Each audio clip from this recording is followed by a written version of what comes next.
o Bruno Andrade, o Miguel Marias e pela primeira vez o Mateus Cartaz para falar sobre o Michael Cimino, que faleceu ano passado, em julho, e que é muito importante para várias pessoas nesta sala também. Sim. Se calhar começava por perguntar qual foi o vosso primeiro contacto com a obra dele. Se calhar começaba pelo Miguel, que por posición privilegiada, ¿no? El primer contacto fue con su primera película, claro, pero para mí había uno previo, que era una de las películas de ciencia ficción que más me han gustado en la vida, que es la de Douglas Trumbull, Silent Planet. Running. ¿Eh? Running. Eso, Running. La primera vez que la vi, capté un nombre para mí nuevo como guionista, que era Michael Cimino, y desde entonces anoté que el que había hecho ese guión era un tipo que por lo menos parecía un buen guionista. Y entonces cuando apareció un proyecto de una película que en principio iba a dirigir Clint Eastwood, pero que al final Clint Eastwood no sé si se dejó convencer o se convenció él mismo sin que tuvieran que persuadirle de que se la dejara dirigir y sea su primera película, fui también a verla y me sorprendió. Lo primero, me gustó en general mucho y me pareció muy divertida, pero y trágica al final. Pero el uso del paisaje me llamó mucho la atención. Era un tratamiento del paisaje que no se veía mucho en el cine americano de los años 70 y que recuperaba eso y una especie de energía que tampoco era normal, porque no era una energía como estaba pasando con el cine americano desde finales de los años 60, basada en el montaje y basada muy a menudo en los ralentis. Digamos que es una moda que más o menos introdujeron entre Arthur Penn y Sam Peckinpah, pero se apartaba de esa línea y me pareció una película que estaba muy bien y por tanto esa cosa que mentalmente apuntas, este es un tipo a seguir. Y claro, pues he visto todas según las ha ido haciendo. Y si hubiera seguido vivo, seguiría esperando sus próximas películas. Porque además debo decir que también solo me ha decepcionado en la primera visión que las vi, una de ellas, que ahora es una de las que más me gustan, que es El Siciliano. La primera vez, quizá porque vi una versión, como tantas veces, mutilada, me pareció un poco incomprensible y me produjo mucha irritación una cosa que desgraciadamente es una pega de muchas películas americanas, que es que la gente está en Palermo, van a una oficina que se supone que es el Ministerio del Interior italiano y la placa de bronce o metálica está en inglés. Es un tipo de detalle que en el cine americano es frecuentísimo, pero a mí me pone de los nervios. Entonces, esa película la verdad es que entré mal, me pareció decepcionante, pese a que encontré maravilloso el personaje de Bárbara Sukowa, y que nunca he visto a Bárbara Sukowa por otra parte también como en esa película, pero la segunda vez que la vi, que conseguí por fin ya en DVD una versión completa con el montaje del director, etcétera. Incluso me había comprado antes una que parecía que era el montaje del director, pero curiosamente estaba reducida a cuadrada, cosa que en una película en cinemascope es de las mayores canalladas que se le pueden hacer, y especialmente creo a una de Cimino, que es un tipo que sabía encuadrar. Y por tanto lo he seguido siempre. Cuando apareció la película que hemos vuelto a ver, o algunos visto por primera vez quizá, hoy, la primera vez que la vi, claro, la vi, doblada en castellano, y en segundo lugar, en la versión cortada. Pese a lo cual no la encontré del todo incomprensible, y pese a lo cual me pareció que estaba muy bien y que lo que tenía era la tarea pendiente de ver la versión originaria, cosa que curiosamente acabó apareciendo, Yo recuerdo que cuando se estrenó la película de Scorsese sobre las bandas de Nueva York, se dijo que le habían obligado a cortarla y que a cambio había negociado que saldría un DVD con la versión completa. No sé ya cuántos años hace de eso y no ha salido, que yo sepa, nunca la versión completa, ni en DVD ni en ningún otro soporte. Pero en el caso este de Cimino, quizá por un poco la polémica que se fue montando, la verdad, y por el afán de la productora de recuperar el dinero, lo sacaron, y cuando vi esa copia me pareció una película impresionante, perfecta, y es más, la que más me gusta de todas las de Cimino. Seguida, pese a que hay otras más famosas, de una que no tuvo ningún eco, ningún éxito, que es de Sunchaser, que es la que se va a poner luego. También me gusta muchísimo Deer Hunter, me gusta muchísimo The Sicilian, me gusta muchísimo también la de Chinatown, de Year of the Dragon, y me gustan un poquito menos la primera, porque en el fondo es una película como más primeriza, o podría haber sido un poco de Siegel de esa época o algo así, y una que es un remake de una película de Wyler, que encuentro 1000 veces mejor que la de Wyler, pero me parece la película menos personal de todas las de Cimino. Está muy bien, pero ya está en una época en la que no podía hacer nada. Y lo único que no me gusta absolutamente nada es, desgraciadamente, su última película, que es un corto enano. Y digo enano porque no se puede hacer nada en ese tiempo que dan en estos montajes de nombres más que de películas, que a veces propugna el Festival de Cannes y que a mí me irritan siempre profundamente. Yo creo que han conseguido que pareciera que hacía tonterías Oliveira, que parecía que hacía tonterías Cimino, que yo creo que cualquiera que dice que sí hace una cosa de estas le sale un churro. Creo que en 3 minutos es muy difícil, y supongo que encima con un poco tiempo y con no sé qué, es muy difícil hacer algo que tenga algún sentido, o no tengas alguna idea, que generalmente no suele ser lo que suelen hacer. Creo que puede ser bueno para un chiste, es decir, podría haber un gag de 3 minutos que fuera estupendo, pero yo creo que nunca piden ese tipo de cosas.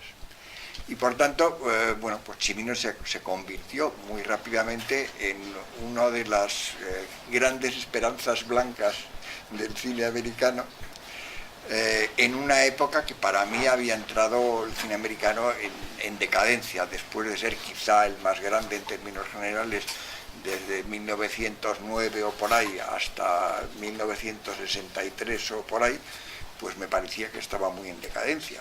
Y yo supongo que no está nada de acuerdo conmigo mucha gente, pero yo siempre me maravilla en los últimos años que hasta hayan aumentado el número de películas que nominan como candidatas a los Óscares, cuando generalmente yo no encuentro ni 5 películas decentes al año. Y eso que las americanas las vemos todas, queramos o no. Entonces, Cimino me parecía una de las cosas que realmente valían la pena y uno de los valores seguros. Desgraciadamente, pues ha hecho muy pocas películas y ha durado. Bueno, ha durado poco, como nunca se sabía muy bien qué edad tenía y estas historias, parece, según las últimas informaciones, que era mucho más viejo de lo que yo pensaba y que parecía. Pero bueno, como cineasta que empieza en el año 70 y tantos, pues la sensación que te da es que es un cineasta más nuevo que Godard, que empezó en el 59 y gente así, o sea, más reciente. Entonces, como joven cineasta americano, pues claro, no era tan joven cuando se murió, pero lo cierto es que ha tenido un tipo de carrera que a mí me parece muy lamentable. O sea, cuando veo a alguien con mucho talento, que a lo mejor en toda su vida hace 3 largometrajes, como Víctor Erice, pues me entra irritación. Y en este caso, pues que sean 7, pues también me entra mucha irritación. Bruno, primeiro contacto com o cinema de Cimino? Foi com Deer Hunter, que era o mais famoso, era o que era exibido na televisão comumente, mas eu vi ele em vídeo, peguei na locadora VHS e nem todos os filmes que eventualmente a gente ama, a gente pode dizer isso, mas esse já foi um choque na primeira visão. A coisa que eu lembro que me impressionou foram as cenas de caça. As cenas de caça, enfim, as cenas de caça e a coisa da cidade siderúrgica. Eu nasci numa cidade que era de mineração e me lembrava muito, assim, parecia uma coisa muito bem pesquisada, enfim, que pelo menos eu não tinha visto nenhum filme até então.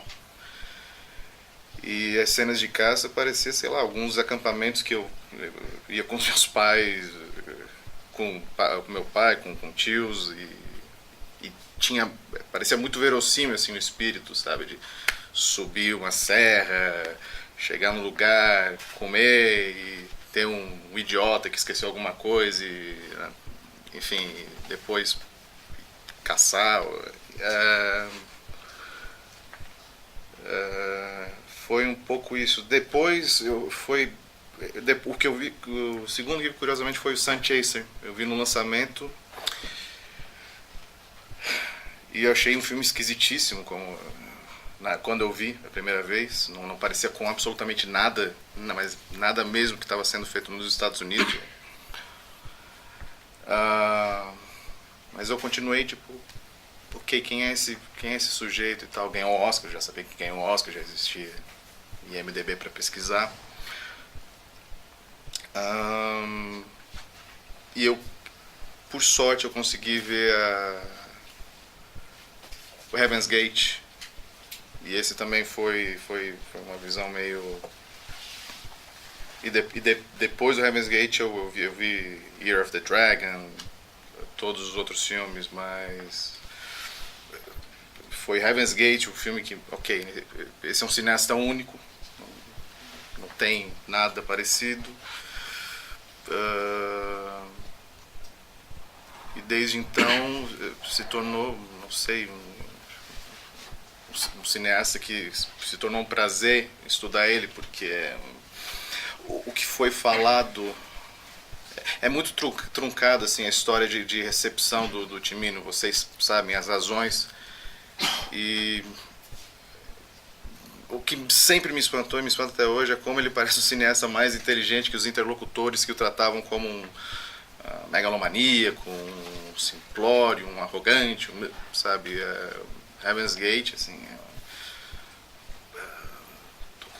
tu vê o filme, aí tu começa a perceber algumas coisas, aí tu começa a perceber a estrutura, aí tu começa a perceber tanta coisa, assim, tanto detalhe, mas também tantas coisas, simetrias de construção, tu, sabe, não para, assim.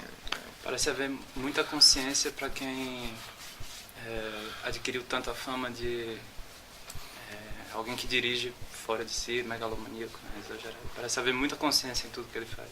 Sim. Cada plano, cada corte. Sim, mas ao mesmo tempo tem uma coisa que é, eu não sei dizer, a duração dos planos, assim, indica que tem uma coisa de contemplação, assim, de querer absorver algo que um inesperado, algo que não está ali, sabe? E tem outras coisas que indicam também, mas enfim, foi por aí o meu primeiro contato com o Cimino, foi mais ou menos assim que se deu posteriormente. Matheus. Cheguei ao Deer Hunter por recomendação de amigos, assistindo DVD. E o Deer Hunter se tornou, assim, desde as primeiras visões que eu vi, o meu filme preferido. Não só do Cimino, mas sempre que me perguntam é o filme que eu digo. Foi através dele, então, que eu fui conhecendo o resto da obra de Cimino. E a preferência por ele é, assim, no nível, assim, pessoal, porque considero todos os outros também, assim, obras-primas. A primeira vez que eu vejo um filme dele no cinema, O Portal do Paraíso, Heaven's Gate, e me surpreende, assim, como os filmes dele não se esgotam, assim, a gente assiste depois de já ter visto dezenas de vezes e tem detalhes de, como o Bruno estava dizendo, construções, simetrias que vão aparecendo pela primeira vez, eu vou notando pela primeira vez. É isso, assim. É um cineasta que sempre que me acompanha, assim, eu sempre estou revendo os filmes, sempre eu gosto também de falar sobre ele, de discutir. É um dos preferidos de fato. Estavam a falar de construção. A cena da dança dos patins, por exemplo, conseguem arriscar, adivinhar como é que foi na prática o método de um bocado falaste das 5 câmaras que ele gravava. O Cimino, ele vem das artes plásticas com uma especialização na arquitetura, então quando ele vai para o cinema ele já tem uma sensibilidade plástica absurdamente aguçada, mas como ele operacionalizava isso nas filmagens, para dizer o mínimo, não era muito ortodoxo, assim. Então geralmente trabalho com 3 câmeras. Eu sei que ali na cena, bem no início a primeira valsa, aquilo foram 4 câmeras simultâneas, tem uma foto, é naquela árvore, são trilhos de treve um em cima do outro, são 4 equipes, e provavelmente com lentes diferentes e tal. O que eles fizeram, o filme já tinha extrapolado o orçamento, o Cimino já tinha habilidade com esse tipo de filmagem, que é raríssimo cineastas tem. Eles ensaiavam um dia todo e filmavam outro dia, mas durante a filmagem o que eu sei é a busca extenuante pela verossimilhança, né? Todos os atores, existia algo chamado Camp Cimino, que as pessoas iam lá para aprender a montar cavalo, atirar, andar de patins, e é curioso como ele no filme dessa escala e com todas essas tramas, ele vai buscar detalhes quase anedóticos, assim, aqueles tombos do Jeff Bridges tocando violino, essas coisas que são espontaneíssimas. Sim.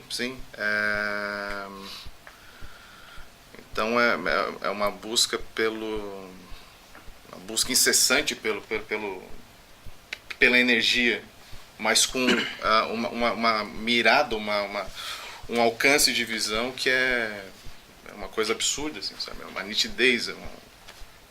Hay una cosa que es curiosa con Cimino e infrecuente, creo yo, es que como muchos que han estudiado arquitectura, tiene una cierta propensión, a mí me recuerdan eso a Nicolas Ray, a las horizontales, la composición horizontal, movimientos de cámara en horizontal, pero al mismo tiempo, y eso ya no suele ser tan frecuente, tiene mucha construcción en vertical.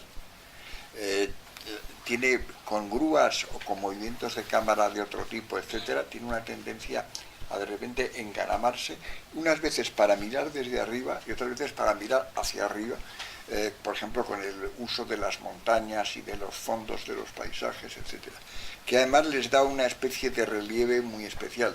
No son nunca fondos, sino es un paisaje que además muy a menudo cuenta muchísimo en la historia, como por ejemplo en The Sun Chaser, es un poco el camino hacia el santo grial del lago legendario de los indios y toda esa historia, con lo cual es un elemento que es sumamente importante, ¿no? Lo mismo que en una época en que ya era una cosa como muy trillada, los road movies, ha hecho en realidad las mejores road movies que yo recuerdo, y muy variadas, porque por un lado es una road movie ya el Thunderbolt and Lightfoot, y por otra parte la última de las largas de Sun Chaser también, y muy diferentes entre sí por otra parte, ¿no? Yo creo que hay también otro elemento aparentemente paradójico en él, y que es muy importante, es la mezcla del intimismo casi constante con un sentido épico e histórico enorme. Un poco ese elemento que es uno de los que yo le veo en común con Ford, y con un cierto elemento, yo creo que tiene más bien probablemente por esa afición que tienen todos los directores americanos de origen italiano a tener en presencia mentalmente esos antecedentes, y creo que en este caso es más que nada Visconti. O sea, hay elementos, como pasa también con el vals del principio de esta película, como pasa con la boda ortodoxa del principio de Deer Hunter, que parecen de película de Visconti en algún sentido. Entonces, hay una especie de elementos que todo eso además lo personaliza mucho, porque nunca imita una escena de Visconti ni nunca imita una escena de Ford, sino que tienen paralelos. Lo mismo que aquí, cuando ves a todos los inmigrantes que caminan hacia un sitio donde no les van a dejar quedarse, etcétera, pues te recuerda inmediatamente las imágenes de los cheyennes expulsados de sus tierras y mandados hacia la reserva en Cheyenne Autumn del año 64. No parece que fuera un tipo especialmente cinéfilo, y por lo menos por las entrevistas que yo he leído, no es uno de estos que te hablan todo el rato de directores, ni te dice mucho que sus directores favoritos son tales o cuales, y es posible que además por la formación extraña al cine que ha tenido y las actividades múltiples, tenga una formación como muy personal y muy autóctona. Sí. Pero en algún sitio me suena haber leído que quería hacer un musical, y siempre he lamentado que no llegara a hacer un musical, porque creo que tenía talento y formas de expresarse con el espacio y con el ritmo, igual que con la música, que lo hacían muy propicio, y que hubiera sido probablemente un musical muy distinto de todos los musicales anteriores. Pero bueno, son de esas cosas que parece que nadie se lo quiso producir. Eu acho que essa informação de que o Cimino estudou arquitetura, além de fazer a gente pensar para o aspecto plástico dos filmes, essa construção, o uso dos espaços e a horizontalidade, não sei, me orienta a ver a construção dos filmes mesmo como espécie de edifícios. O João mencionou a cena do Patins, e talvez seja o exemplo mais evidente no Heaven's Gate, a recorrência dos círculos, né? A valsa, os patins, ainda tem a briga de galo entre os dois, e lá no final a guerra, né? Que é acontecendo em volta de uma árvore também, dando conta de um dos temas do filme que para mim é das transformações, em função das escolhas que as pessoas fazem. Mas no Heaven's Gate a coisa não se limita só aos círculos. São incontáveis as rimas que o Cimino vai colocando ao longo do filme. Eu estava comentando antes da conversa, uma que eu percebi hoje, que é entre o discurso do John Hurt, lá no começo, que ele está lendo, falando do discurso de formatura da turma dele, e lá na terceira parte do filme, quando o Chris Christopherson está lendo a lista das 125 pessoas que vão morrer. E são cenas simétricas, análogas, porém completamente diferentes. Dessa diferença é que vai surgindo o sentido do filme, né? Então também tem esse aspecto de arquitetura, assim, da construção, do encadeamento das cenas, né?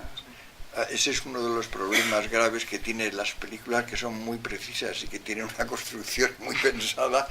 En cuanto les tocan el montaje y les cortan cosas, sí, les hacen muchísimo más daño que una película que está más o menos. Se torna incomprensible. Son, digamos, mucho más vulnerables, curiosamente, por el menor movimiento. Yo solo lo he pensado muchas veces con Hitchcock, que era uno de los tipos más precisos y más exactos, y que dijo varias veces que todo lo que había en un plano era algo que él había querido que estuviera allí. Yo creo que es absolutamente verdad, incluso si hay veces que no sé por qué hay esa cosa en un plano.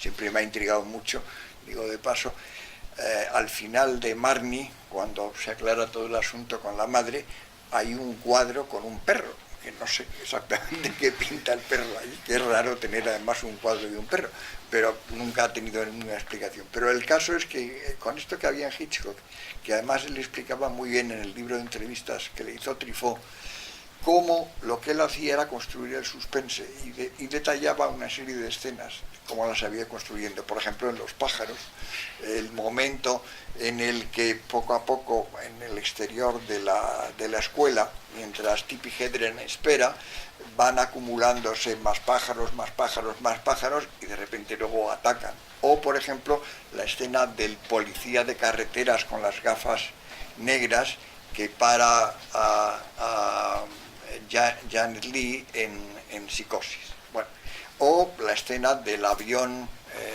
que baja y echa, tirotea prácticamente el avión fumigador a Cary Grant en North by Northwest. Bueno, había un dueño de cine en Madrid que íbamos mucho porque estaba además cerca de mi casa y que daba programas dobles muy buenos. Entonces era estupendo porque veías dos películas allí. Este tenía desgraciadamente una habilidad nefasta, que era que los domingos empezaba antes y para meter un pase más de las películas les cortaba escenas. Y entonces era un montador, creo yo, porque justamente a esas tres películas de Hitchcock que he mencionado les cortó las tres escenas que Hitchcock ponía como ejemplo de construcción del suspense. Lo cual, por otra parte, demuestra que si eres muy cuidadoso y construyes todo muy bien, es más fácil que venga alguien y te lo derribe. Y es un poco el caso que ocurre con esas versiones truncadas o manipuladas, etcétera, de gente como Cimino. Yo creo que todo lo que acaba de decir es perfectamente exacto y que no es un tipo que hiciera nunca nada así por casualidad ni que lo improvisara. Yo creo que en él hay la sensación de que algo puede estar improvisado, o a lo mejor hay un hallazgo de actores, porque todo es verdad que no debe olvidarse es que era un grandísimo director de actores. Yo creo que nunca he visto a Isabelle Huppert tan bien como en esta película, pese a que no estaba hablando además en su idioma. Y la verdad es que, aparte de que parece una figura de un cuadro de Renoir, el pintor, no el cineasta, parece sacada de ahí y piensa uno que qué raro que no la hicieran cuando era jovencita, hicieran una versión de Naná con ella o una cosa por el estilo. La verdad es que está estupendamente todo el rato, pero es que yo creo que con Cimino han estado todos los actores que ha utilizado estupendamente, incluso actores que a veces a uno no le gustan, de repente se nota que sabía controlar o convencer a los actores y además eliminarles la tendencia que algunos de los que le ha utilizado lo han tenido a los excesos. Por ejemplo, yo creo que nunca ha estado tampoco tan bien como con él Mickey O'Rourke y otras varias gentes. Entonces, es un elemento que yo creo que es muy importante porque contribuye mucho a un factor que me parece de los más importantes, para mí, por lo menos, que es que sus películas son muy emocionantes, no simplemente cuenta historias muy interesantes, muy absorbentes, muy espectaculares o muy significativas, sino que además nos acerca a los personajes, hace que los personajes nos interesen y nos importen. Y eso yo lo echaba mucho de menos, que durante los años 70 y 80 y 90 y actualmente las películas las veo llenas de gente que no me gustan nada, que me caen antipatiquísimos y que por tanto no me importa nada lo que les pase. Es más, en alguna ocasión estoy deseando que los maten rápidamente para dejar de verlos. Y en cambio los personajes que a menudo son turbios, que a menudo son ambiguos y que a menudo no están claros del todo, o se mueven, oscilan, que a veces son cobardes, que a veces se enloquecen, etcétera, de Cimino, me importan siempre. Y me gusta mucho ese juego de que no capitaliza en un personaje esa especie de identificación, que no es tal identificación, es más bien interés, sino lo hace en varios que tienen además una posición y una conducta y una perspectiva diferente, con lo cual nos hace dividirnos y repartirnos entre varios personajes. Cosa que yo le llamaría de alguna manera distanciación, pero distanciación acercadora, que es la gran paradoja del asunto. O sea, frente a la cosa de usted permanezca ajeno y distante y juzgue, es un poco la visión, usted venga aquí cerca, entienda a este personaje y entienda lo que tiene de malo, lo que tiene de bueno, lo que tiene de tal. Y yo creo que aquí, con esta especie de extraño trío a lo Gilles de Jim, que hay metido en la película, ocurre, te caen todos bien, entiendes a todos bien, te parece mal también lo que hacen en algún momento, y eso hace que la película tenga una especie de complejidad y de tensión, porque vemos que no es una película que da la sensación en ningún momento de que vaya a acabar bien, no parece caminar hacia un happy ending precisamente, y que sin embargo, y eso pasa también, por ejemplo, de una manera brutal en The Sun Chaser, que el personaje, los dos personajes principales, al principio los dos resultan francamente antipáticos, y al final los dos te importan mucho. Y luego hay con esa especie de cosa coral que tiene ya con muchos personajes y que todos son importantes, interesantes en The Deer Hunter, ¿no? Yo creo que eso es una de las virtudes que tiene. No construye por construir, ni por construir castillos narrativos, ni nada por el estilo, sino lo hace para acercarnos a un cine que nuevamente de repente es más que de historias, de personajes. Yo entiendo que desde algún punto de vista, llamémosle académico, cometería errores de estructura, de esos que las escuelas y los manuales de cómo escribir guiones estarían totalmente vetados, porque todas esas teorías de que tiene que haber una historia principal y luego vienen las ramificaciones y que no hay que tener más de 3 ramificaciones, que todas las películas se deben dividir en 3 actos y estas tonterías de este género, no respeta ninguna. Pero bueno, en eso también es fiel a la lección de los clásicos americanos, que como King Vidor se saltaba los ejes constantemente y ninguno respetaba casi ninguna de las reglas supuestas, ¿no?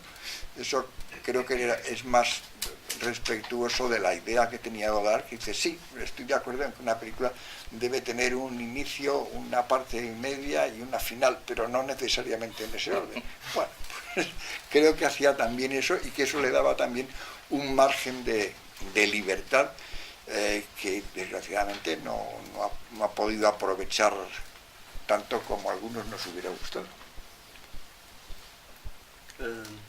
Alguém tem algum comentário, uma pergunta? Há bocado estavam a falar, eu acho que o cinema do Cimino é muito político. Quando vi o Hunter em França,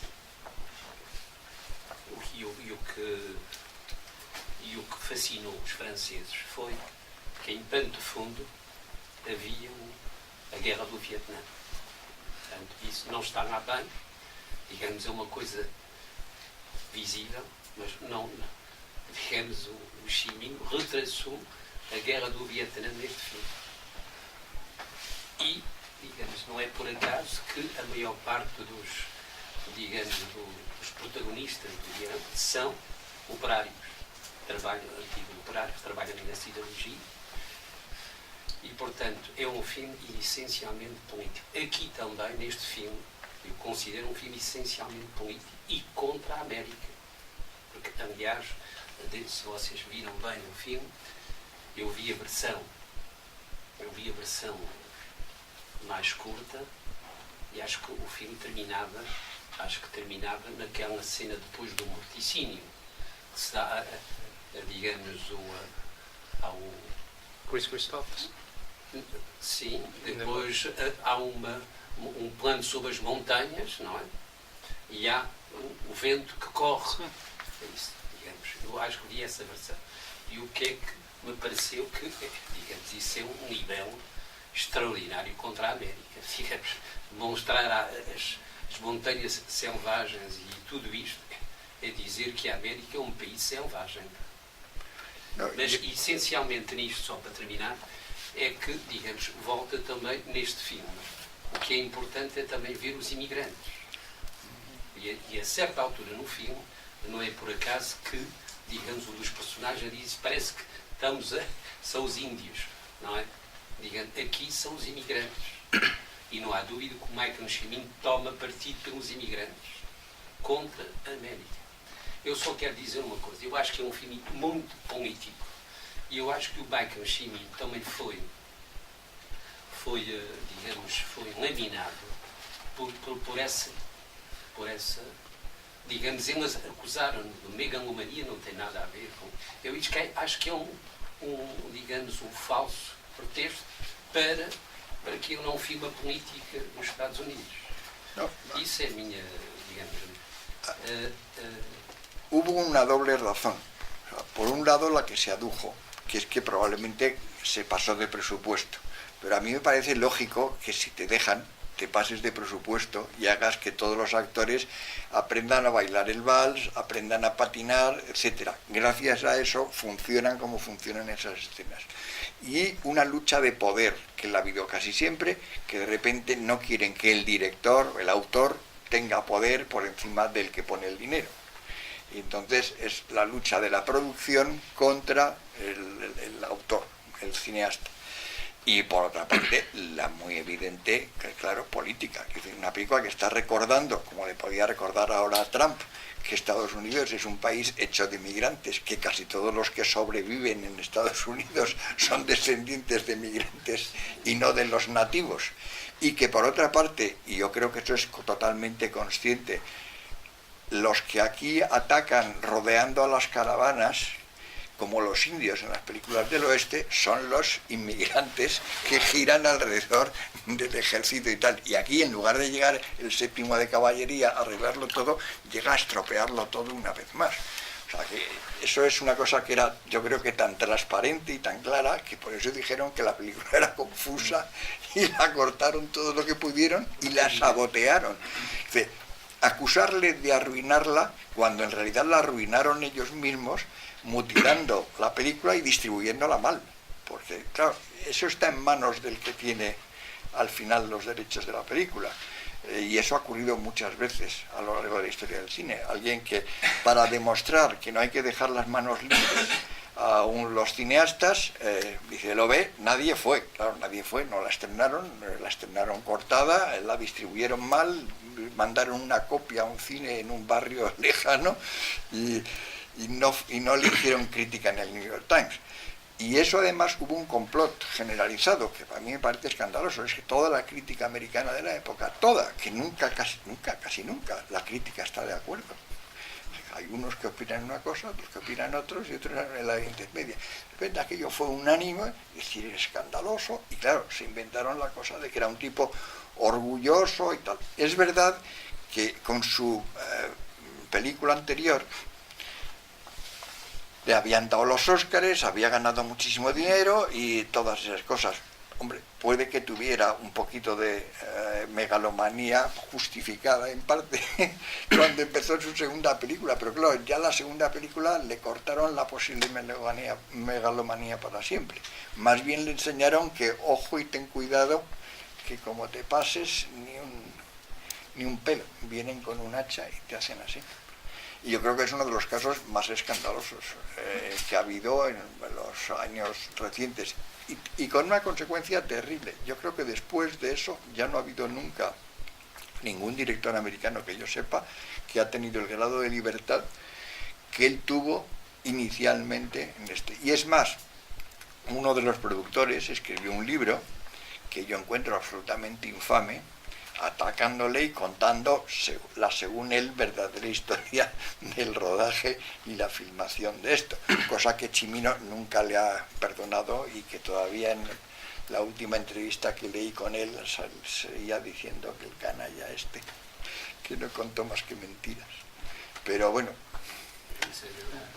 É uma obra-prima, esse canalha não tem interesse nenhum. Mas a questão não é necessariamente o filme ser anti-americano, porque vamos lá ver, eu acho que o filme também pode ser visto como pró-americano se a gente pensar que o que está a propor é que a verdadeira essência da América está mais no lado dos imigrantes do que dos grandes criadores de gado, que eles são uma espécie de perversão dessa ideia da América. Portanto, nesse sentido, claro, nesse sentido quase podemos dizer o contrário, que o filme é pró-americano. Agora, eu também não acho que o filme se possa esgotar numa questão de pró ou contra. É um filme feito, aliás, com quase todos os filmes do Cimino, feito de choques e de contradições e de convulsões. E eu diria que aquela primeira sequência, a sequência da formatura, nós temos logo em termos de um olhar sobre a América, temos logo duas linhas fundamentais, que é, por um lado, toda aquela energia e todas aquelas esperanças da juventude, num quadro privilegiado, é certo, mas são as energias, digamos ali, a energia e as elites. o futuro, a promessa de futuro de um grupo de jovens e logo a seguir, ainda no final dessa sequência, um profundo conservadorismo. É assim que acaba o discurso do John Hurt, que nada mude, parece que nada mude. Portanto, temos de um lado uma promessa de atividade, de energia ativa e a sua anulação quase. Não vamos mudar nada, isto vai ser sempre assim, está tudo por tudo feito. E acho que estas duas linhas de alguma maneira exemplificam o olhar do Cimino sobre a América, enfim, depois muito complexificadas e vocês falaram há bocado da questão dos círculos e eu acho muito engraçado que a maior parte dos círculos que a gente vê nunca são só um círculo, são dois círculos a movimentarem-se em duas linhas concêntricos, né? Sim. Há uma cena, por exemplo, digamos, há uma cena dessa em Havre, não é? Sim. Digamos, o Joseph Cotten, portanto, onde ele diz, bem, o importante contra, ele diz o seguinte, o importante na vida é misturar as elites com o povo. Exatamente. Isso é importantíssimo. Que os alunos não compreenderam, por exemplo, o John Hurt não compreendeu. Os cultos, digamos. É assim que acho que a expressão é os cultos, da cultivated, Devem non-cultivated. devem frequentar a gente do povo. Mas acho que isso é por isso é eminentemente política. Mas ainda em termos históricos, eu acho que é um lado muito... E aí transcende, de facto, apenas uma questão americana. Eu acho que o olhar dele sobre aqueles imigrantes, é mais do que uma vez, até pela origem geográfica deles, centro-europeia, do leste da Europa, muitos deles judeus, certamente, é evidentemente um filme que tem um bocadinho da história do século XX na Europa, claro, concretamente do nazismo e do Holocausto. Sim. Em termos imagéticos, o filme não pode esquecer que já passou por isso e, portanto, isso está um bocadinho, mesmo que o filme reconstitua uma situação total do século XIX. Eu acho que em muitos momentos é quase que a gente deixa de... é quase como se suspendêssemos a nossa crença no final do século XIX e começássemos a ter uma espécie de uns flashes do século XX. E finalmente, ainda uma terceira nota que tem a ver com a história e também com a história do cinema e com as referências do Cimino, que há bocado foram faladas. Eu vejo sempre na maneira como ele monta a cena do ataque e na maneira como os planos, como a escala de planos varia entre visões gerais que nos dão uma perspectiva das posições relativas de cada um, portanto, nos contam como é que está a acontecer o ataque. Há aquela quantidade de planos que vão mostrar, muitas vezes em grande plano mesmo, ou em planos muito aproximados, casos individuais, acidentes individuais, por exemplo, o fulano que é atropelado, fica sem as pernas. Aí essa cena lembra-me sempre que vejo, lembro-me sempre a montagem que Eisenstein faz na cena das escadarias de Odessa, no massacre das escadarias de Odessa no Potemkin. Eu acho que há a mesma coisa. Por um lado, a questão coletiva, o grande conflito coletivo, e por outro, sempre descida aos indivíduos e aos dramas individuais que não têm nenhuma expressão ou nenhuma influência nesse conflito coletivo, mas são, por um lado, um produto dele e são, por outro lado, uma lembrança de que todos esses conflitos coletivos nunca são abstratos, têm sempre vítimas e têm sempre repercussões em pessoas corretas, pessoas individuais. E eu acho que o Cimino nunca esquece disso em nenhum momento. E aqui vejo nessa cena, na maneira como ele monta esse filme e monta a cena da ação, do combate, acho que isso está lá. E, digamos, eu acho que é raro, por exemplo, ver um filme onde está marcado, escrito por Michael Cimino, Rita, não é? É raro, não? Digamos, acho que é um bocadinho raro. Escrito por tal y después de realizar. Es posible, por una cosa, hay una legislación interna sindical americana que los que no son guionistas no pueden firmar guiones. Por eso hay muchos directores que han escrito, que han intervenido mucho en los guiones y que no aparecen los títulos de crédito. Pero como él primero había sido guionista y estaba en el sindicato, podía... Hay un elemento más significativo. Él desaparece como guionista de sus películas en los últimos años prácticamente. Las primeras interviene el guión en mayor o menor medida, o es co-guionista o es guionista, y en las últimas desaparece. Ya no le dejan hacer proyectos que yo creo que parten de él, sino que probablemente son los proyectos que alguien se los dejaba, se los encomendaba, que él conseguía que se los dieran, pero que no eran quizá inicialmente proyectos personales, aunque yo creo que los hizo personales en casi todos los casos. La vez que me parece menos claro que hace algo personal es Horas Desesperadas, que sin embargo es una película muy interesante tanto por el paisaje como por los decorados interiores de la casa, en la que yo creo que precisamente por la historia no le interesaba demasiado, se metía por allí, aunque hay también en ella un elemento interesante de diferencias de clases entre los asaltantes y los asaltados, que es un elemento bastante insólito en el cine americano, donde teóricamente es una sociedad sin clases e que hablar de la lucha de clases suele estar muy mal visto. Uma coisa que eu acho interessante lembrar em relação a essa recepção do Cimino e política é de como isso também ele foi muito mal entendido também nesse aspecto.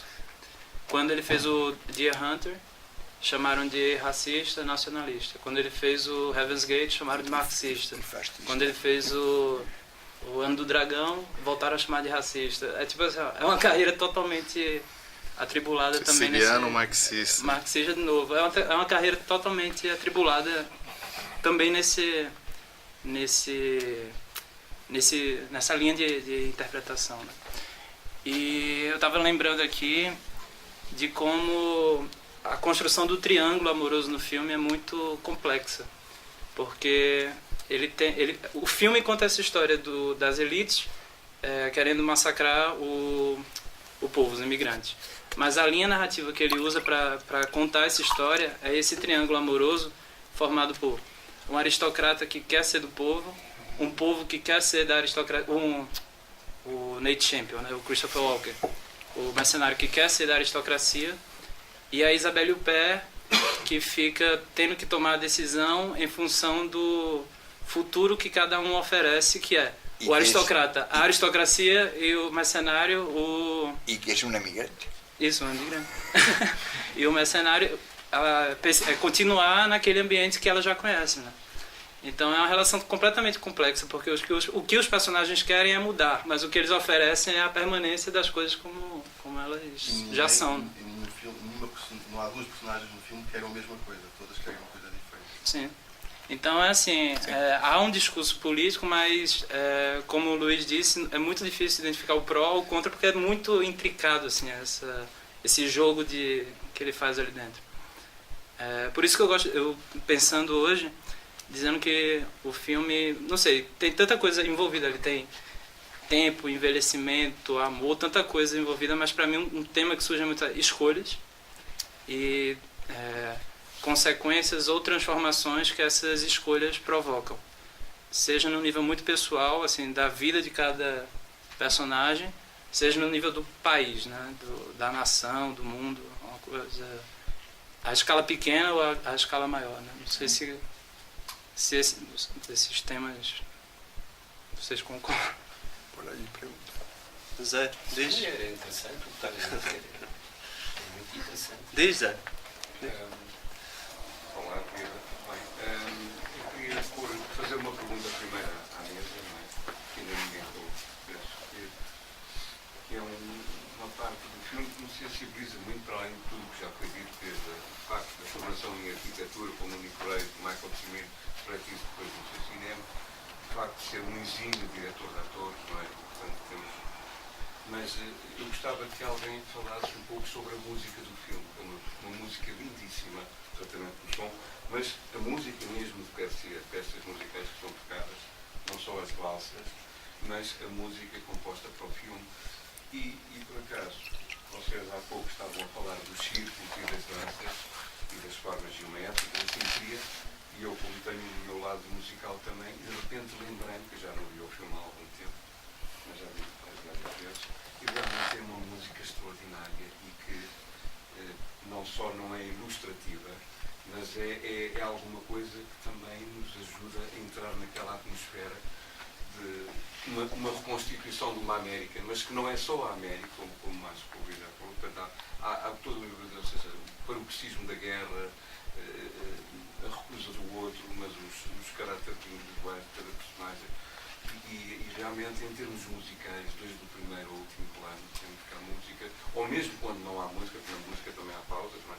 Nas partituras, é extraordinário, realmente é um trabalho. E não sei se os 4 magníficos elementos da letra que estão presentes. No, pero sí lo hemos mencionado, aunque quizá de pasada, y que incluso que él quería hacer una película musical.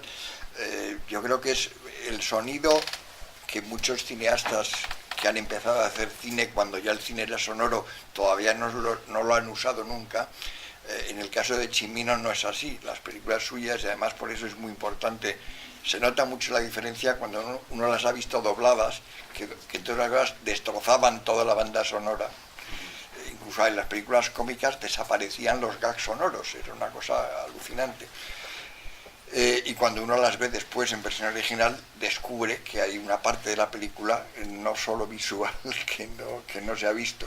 Y en el caso de Cimino es muy notable que todas las películas, desde las primeras, tienen una importancia enorme todo el sonido. No solo la música, también los ruidos. Pero la música también como elemento rítmico es enormemente importante y es lógico que contribuye a la construcción y contribuye a la fluidez que tiene también. Yo antes decía que tiene un elemento para mí muy fordiano, que es que construye las películas a base de elipsis y al mismo tiempo rodeos o digresiones. Entonces, esa combinación de las dos cosas hace que nunca sabemos exactamente qué va a pasar en la escena siguiente. Cosa que en muchas películas, y a veces es terrible, sabemos enseguida, empieza la película y dice, atiza, va a pasar no sé qué, y a continuación va y pasa todo lo que habías previsto. Eso por lo menos ocurre cuando has visto muchas películas. Pero el caso es que yo agradezco que las películas me sorprendan sin hacer trampas. Y yo creo que no hace trampas, sino hace esos movimientos de rodeo. Y esos movimientos de rodeo van acompañados muy a menudo también por la música. Y luego hay la música como elemento temático también. Hay una música en la que, por ejemplo, aquí, probablemente por lo que eran los inmigrantes que había en Johnson County, son la mayoría centroeuropeos. Se supone que algunos de ellos judíos. Pero en la música hay elementos de música irlandesa, que es uno de los componentes básicos de toda la música folclórica americana, y hay también elementos de música tiene que ver con el blues, música, digamos, procedente de los esclavos negros, etcétera, pese a que en la película no se ve un solo negro, que es un elemento que es curioso. Probablemente en aquella época era una zona en la que no tenían esclavos y no habían llegado por allí ningunos negros, igual que en esa zona tampoco se ve ningún chino, aunque en la costa oeste también había chinos trabajando en los ferrocarriles y estas cosas. Bueno, son elementos que dan también parte de la identidad y que dan también el elemento, digamos, de añoranza de esa tierra que está evocada muchas veces por la música. Y hay otro factor que yo creo que es importante también en el empleo de la música de Cimino, que ocurre en todas las películas. La mayoría de sus películas tienen música de David Mansfield, que es un tipo que no se ha prodigado mucho como autor de bandas sonoras de cine, pero que normalmente estaba muy bien y ha utilizado generalmente para interpretarla a muy buenos guitarristas como John Williams y gente por el estilo. Y normalmente está muy cuidada. Y da lo mismo que sea con elementos chinos como en El Año del Dragón o con elementos orientales, vietnamitas quizá, como ocurre en las escenas de Saigón del cazador de Deer Hunter, y como ocurre en cada caso. O sea que yo creo que él, cuando concibe una película y escribe el guión o modifica el guión que le han entregado, empieza a construir ya visualmente y empieza a construir también musicalmente.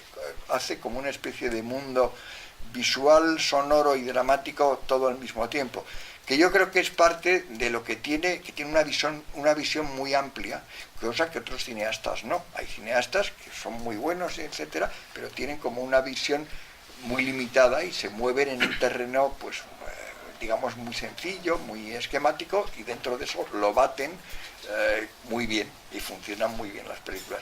Yo creo que Cimino tenía, y en ese sentido no es megalomanía, es que pensaba grande, piensa, pues eso, en términos históricos y en términos personales y en términos de tal y términos, y todo eso lo metía.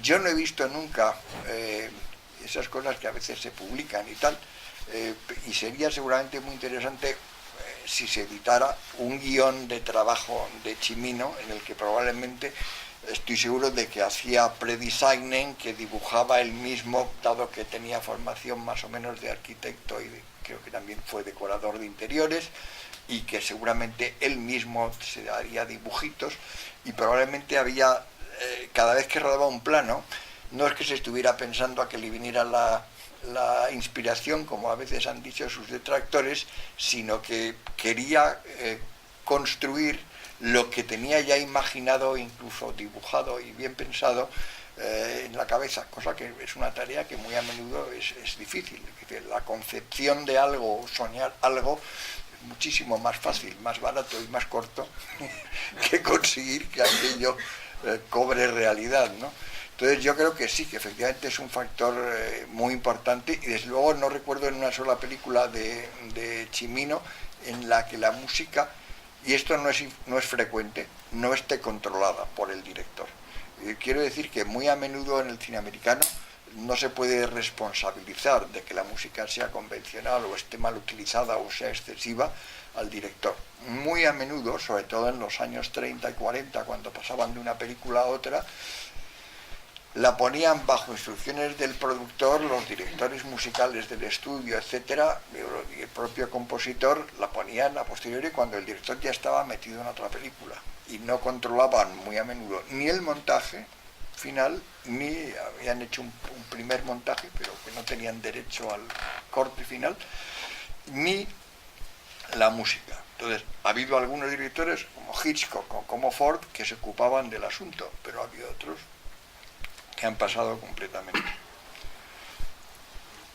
Como curiosidade, vale mencionar que o David Mansfield, que fez a música, atua no filme, né? Ele é o rapazinho do violino. E outra coisa que eu queria perguntar-vos, já foi um pouco falado, mas que eu gostava de fazer um paralelo, não tem nada a ver, são duas coisas, não tem nada a ver, mas eu quando revejo os filmes do Michael Cimino, portanto, pondo agora o Michael Cimino em confronto com os seus pares americanos, não é? Dentro dos Estados Unidos da América, que foi, digamos, muito elucidado pela própria, uma certa opinião pública americana, pela crítica, não é? Portanto, o Caçador era um filme reacionário, porque usava, não é? Pronto, o Edmund Guerra, o Michael Omen e tal. E um realizador europeu que não tem nada a ver com o Michael Cimino, mas fez estou a falar do Fassbinder, quando fez aquela série para a televisão, Berlin Alexanderplatz, a partir do romance homónimo de Alfred Dublin. E uma vez falando com um amigo meu alemão, que está em Portugal há muitos anos, próprio disse, quando viu a primeira vez, aquilo sentiu-se mal como alemão. Ou seja, porque são obras que, falando de coisas mais amplas, acabam por, não é atacar, mas acabam por ir pôr os seus patrícios ao espelho sobre, no caso do Evans Gates, não é? Como é que foi construída a América, não é? Sobre as matanças, sobre não sei o quê, sobre a própria violência, a própria guerra, e no meio disto essa coisa do humor das pessoas, e cada um quer coisas diferentes. Eu acho que isso é muito interessante, porque são, não queria dizer isto, mas são cineastas que para os seus pares, quando têm, digamos, uma atitude conservadora, são tremendos, porque põem-nos, não é? Como para nós portugueses, como o Manuel de Oliveira uma vez disse muito bem, salvo erro, que os portugueses não gostam muito de se ver, por exemplo, ao espelho, ou ouvir-se ao espelho. Ou seja, quando a obra de arte, no caso do sétimo arte, nos põe a olhar para o espelho e ver as nossas insuficiências, as nossas sombras, as nossas zonas de sombras, é altamente incómodo.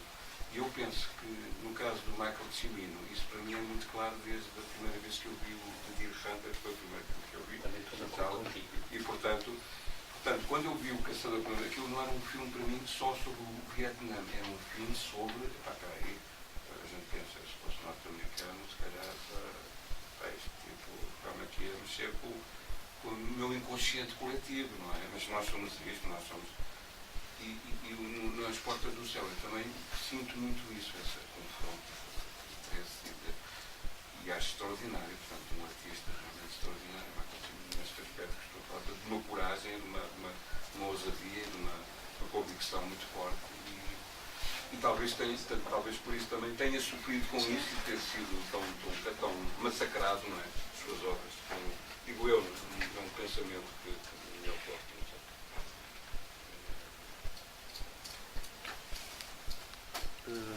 Não sei se mais alguém quer dizer alguma coisa. Então se calhar damos por terminado.